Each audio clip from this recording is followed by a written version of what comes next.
Benjamin Netanyahu was in Washington, D.C. recently, and he addressed the United States Congress. And that's what I want to talk about. I don't want to talk about that necessarily. I want to talk about the protests that were going on outside of Congress in the Capitol. And specifically, I want to talk about burning the American flag. And more specifically, I want to talk about how it is the right of the American citizen to burn the American flag in protest, if that is something that they choose to do. So, a lot going on there. A couple things before I launch into it, because I know, like so many other things, these are extremely nuanced and somewhat confusing and um, pretty heavy, weighty issues. And the more we can better understand them, helps us to better make decisions on how we think and how we think about it. How we feel about it is I think very different. I have been to Washington, D.C. a handful of times. And the last time that I went, I got the opportunity to go and view our founding documents. So they're in this rotunda, and you go and you wait, and then they let in a handful of people at a time to go and see them. And I didn't really think about how I was going to feel about it. But when I was in line, I had incredible feelings. I was nervous and excited.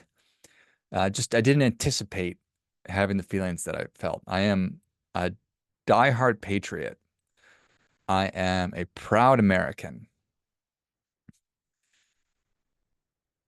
but I was very emotional. And when I got the opportunity to see them, it was just an incredible experience. So, that being said, when I see people burning the American flag, it gives me a visceral reaction. It makes me extremely mad. And while I believe and appreciate our ability to burn the flag, and I think that it should be legal to do it, if somebody did it in front of me, I don't know what I would do. I really don't. Um, all the climate protests that are going on when people are throwing paint or throwing just some material, soup or whatever on paintings. I think that that is preposterous. And recently, people threw some kind of paint on in that room that I was in the rotunda, on the cases that hold the documents.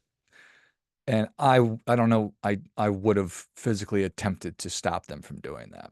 Let me just say that. I don't know that I would have been able to, but I would have tried. So that's how I think and feel about it. So burning the American flag, we're going to talk specifically about the constitutionality around our ability to do that or not do it. And there's a big difference between doing that and then defacing property and vandalizing things. So I'm going to talk about those things. One more thing before we talk about this is I was a political science major when I was in college.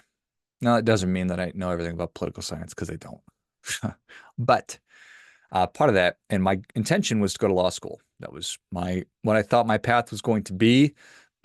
I went so far as to take the LSAT, which is the law school admissions exam, and got accepted to several law schools and made the decision that I was going to defer and ended up just getting into my career, which I think I would have been an unhappy attorney. So it was very much a blessing. And I'm certainly glad. Hope that if you're an attorney, you're a very happy attorney. That's neither here nor there. But every time I got the opportunity to take a constitutional law class, I really, really enjoyed that. And trying to suss out and figure out how justices are going to rule on a particular issue is really, really hard. It's really hard because interpreting the Constitution and case law and making a good decision based on the facts and everything else really hard. And I would like to say that I got it right a lot of the time, but I think I got it wrong more often than I got it right. And when you try and think about how the justices would rule on a certain issue based on the facts that were available, the fact pattern, and then you actually read their the basis for their decision, you're like, oh, that makes a lot of sense. Now I understand why it is that they ruled the way that they did and why they decided to weigh this part of this information, place more value on that versus the other. So super interesting. And so that being said, I think that anybody who you may not like the way that the Supreme Court rules on a certain issue, or you may really like it, but to dismiss it offhand or out just as they're conservative or they're liberal or progressive, I think is a horrible mistake. And I really encourage you that when you are getting frustrated or you're happy about a Supreme Court decision, to go and actually read the summaries, to read what they put out as their justification and their rationale, their reasoning for why they voted and made the decisions that they made. And I think it'll help you to recognize, as it helps me to recognize, how thoughtful and wise and intelligent that our Supreme Court justices are, whether you agree with their decisions or not. And that it's a very foolish thing to talk about expanding the court and putting more people on just to get your way. Um, so that is that. So in terms of burning the flag, I don't know how you feel about it. I can't imagine anybody feels good about it when you see somebody take down an American flag that's flying over Union Station in Washington, D.C., set it on fire, and then raise another flag in its place that is not an American flag. If you like that, I feel like you're maybe in the wrong place.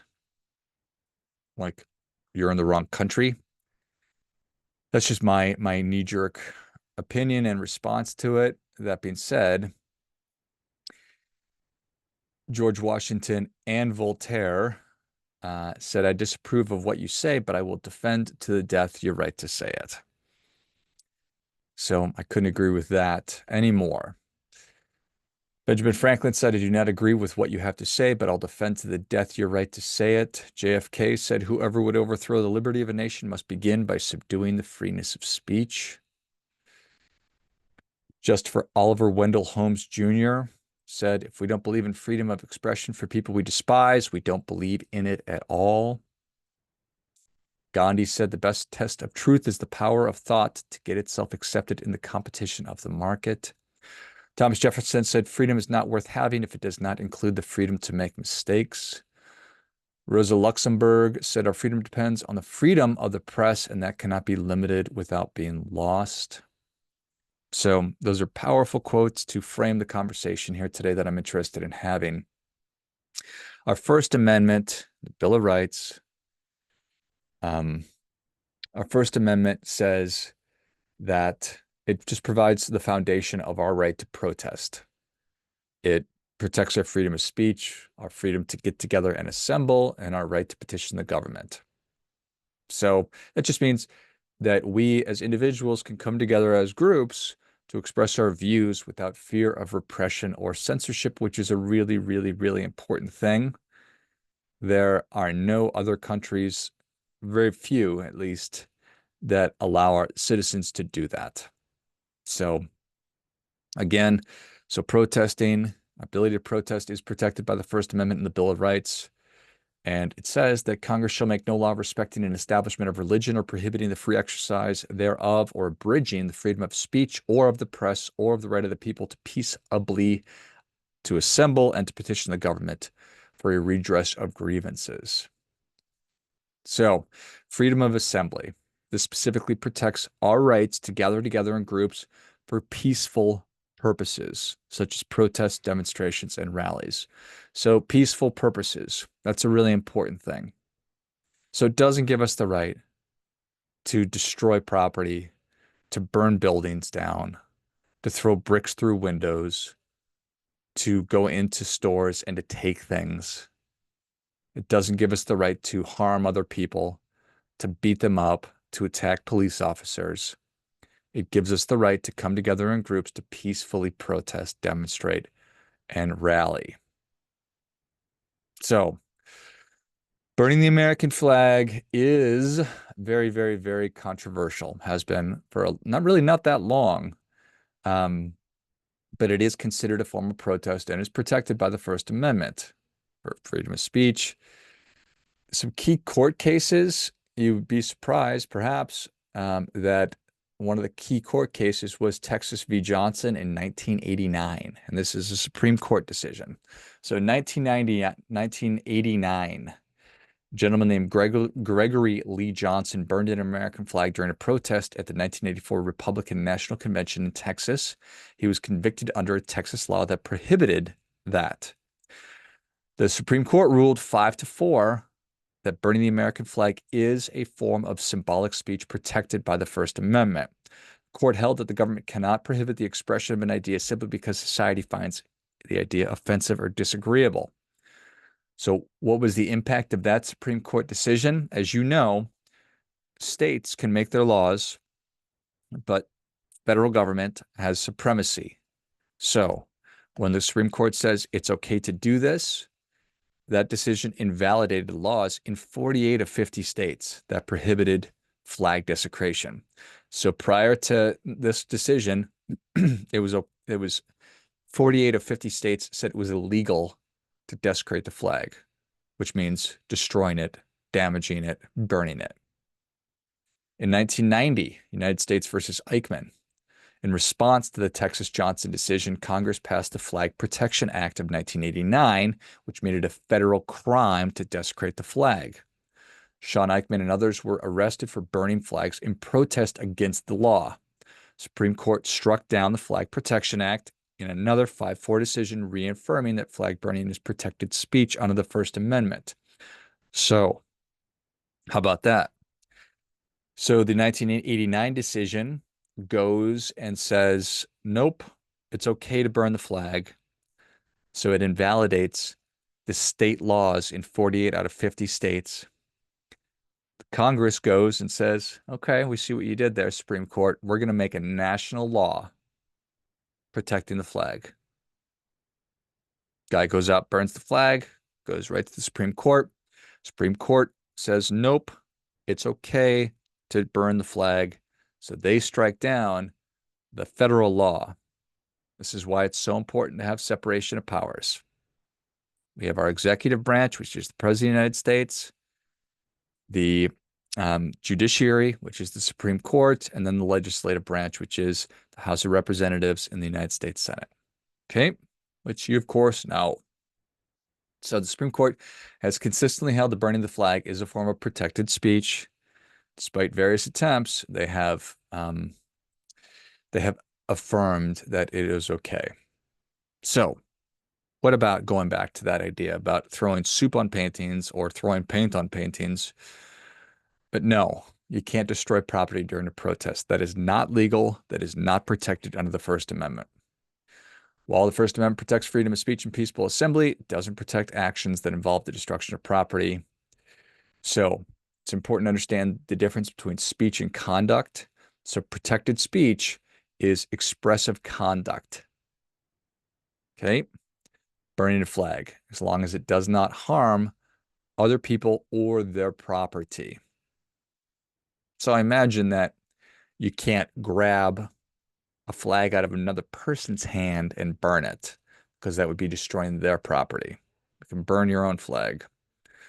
So that's an interesting question. As I'm talking, and I'm not going to be able to answer this question because I don't know, but how does that work if you take down a flag from a federal building and burn it? That's interesting because it's not your property. So I'll have to circle back on that. But protected speech, again, is peaceful protests, marches, and demonstrations petitioning the government. Unprotected content, again, it's actions that destroy property, it's violence or other illegal activities that are not protected by the First Amendment, breaking windows, setting fires, vandalizing buildings, property damage. If you do those things, you will be subject to arrest and prosecution. So people that destroy property and arrested can be charged with vandalism, arson, destruction of property. You can also be held civilly liable in addition to the criminal charges. You'd be sued in civil court by the property owner for the cost and damages. And there's also other potential damages or penalties that can be assessed depending on where you do it. Supreme Court, while it protects symbolic speech, it has also upheld the government's authority to regulate conduct that poses a threat to public safety. So, let's think, for example, about blocking traffic. If you're impeding somebody's ability to walk somewhere, or if you are actually sitting in traffic. So there have been climate protesters that sit down in the middle of a highway, which is crazy to me. But that depends on where that is not approved or protected by the First Amendment, because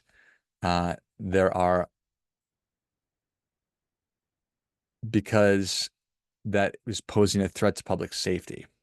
So there's local laws that say that talk about protests, just like there were state laws that outlawed burning the flag before the Supreme Court struck them down. There are laws that exist and that say you have to have a permit to do certain kinds of protests, which certainly makes sense. And if you get permission to block a road for some kind of an event, that's fine. But you can't simply just make the decision to go and sit down in the middle of a busy street, because there's lots of bad things from a public safety standpoint. And think about it, if I need to get to the hospital and the ambulance can't get through because somebody's sitting in the road, that's obviously just a threat to public safety. Civil disobedience, it's a great term, and that's where some people intentionally break the law to make a political statement. That can be an effective form of protest, but it depends. There's a lot of nuance here. So we are constantly trying to balance between the right to protests and the government's interest to maintain public order and safety. So there have been some cases, Cox v. Louisiana in 1965, that said that a group of civil rights demonstrators who were arrested for picketing near a courthouse, that the Supreme Court ruled that while states have the authority to regulate the use of public streets and places to ensure public order, the regulation must be applied in a manner that suppresses free speech or discriminates.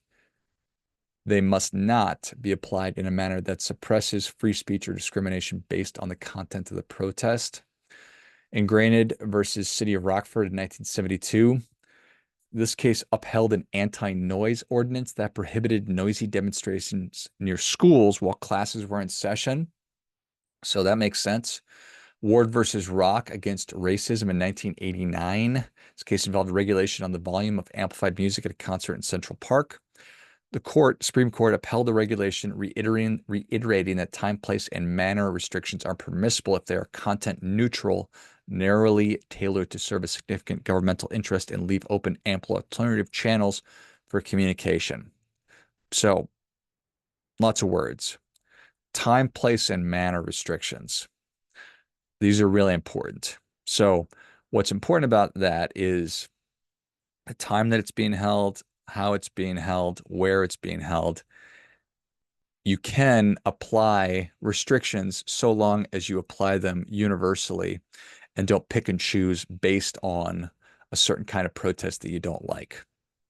In Hill versus Colorado in 2000, the court upheld a Colorado law that created a buffer zone around individuals entering healthcare facilities, I'm assuming abortion clinics, preventing protesters from approaching within 8 feet without consent.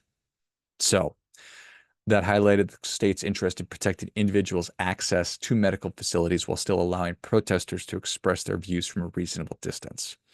So, time, place, manner, and in this course, it was 8 feet. You can't come within 8 feet of me. You need to let me get into this building. Interesting. So, not necessarily. It seems like there has not been a case that deals directly with me sitting in the middle of the road, but probably soon enough. So, First Amendment provides robust protections for free speech and peaceful protest, but it doesn't shield individuals from legal consequences if they engage in property destruction or other illegal activities during a protest.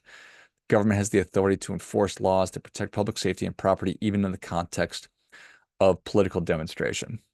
So, what do you think about that? Now, just because the court makes a decision about something at one point in time doesn't mean that it's going to not change its mind at some point in the future. We just saw Roe v. Wade. We saw change there, and that's obviously an extremely contentious issue. And maybe one day they will revisit the flag burning issue. But for now, going back to the idea that I may not like what you have to say, but I'll fight to the death to protect your right to say it. I think that that's really, really important. Really, really, really, really, really, really important. It's one of the key things that separates the United States of America from the majority of other countries, and frankly, the majority of other civilizations that have existed within human beings' history on planet Earth. And so when we attempt to restrict because we don't like it, that is a dangerous and frankly a deadly path to be going down. Famously, the organization, what was the organization? Civil rights organization. There was a group of neo-Nazis that wanted to do a march in Skokie, Illinois. And there's a lot of Jewish people that live in Skokie, Illinois.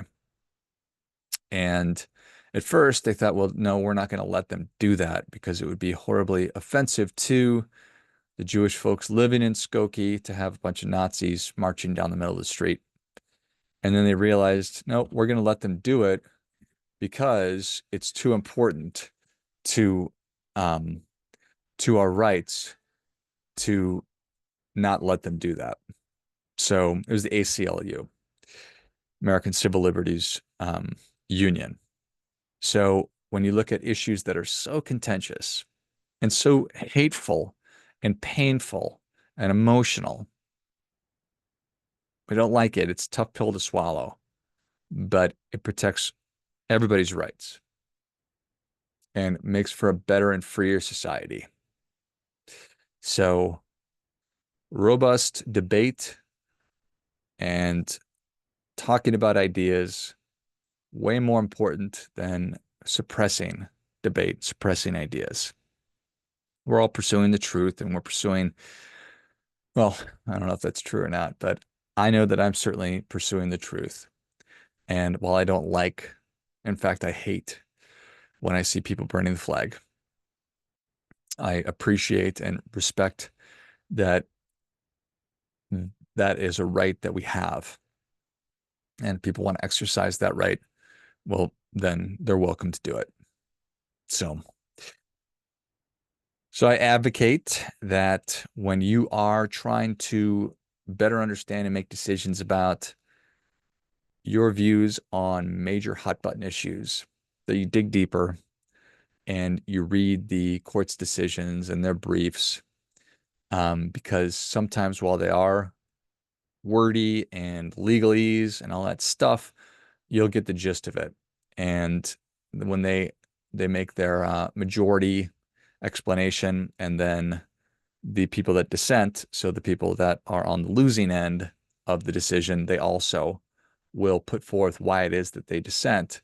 It'll help you better understand, I think. And if you still don't like that, well, then you have the right to go protest and advocate and petition the government to make changes.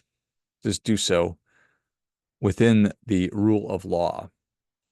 And when we see people defacing monuments and spray painting and painting and destroying um, buildings, that is not protected. That is illegal.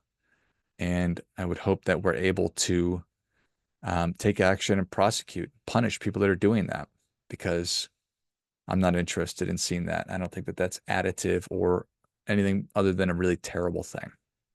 So, as always, I advocate that we do our part by doing our best, and therefore do your part by doing your best.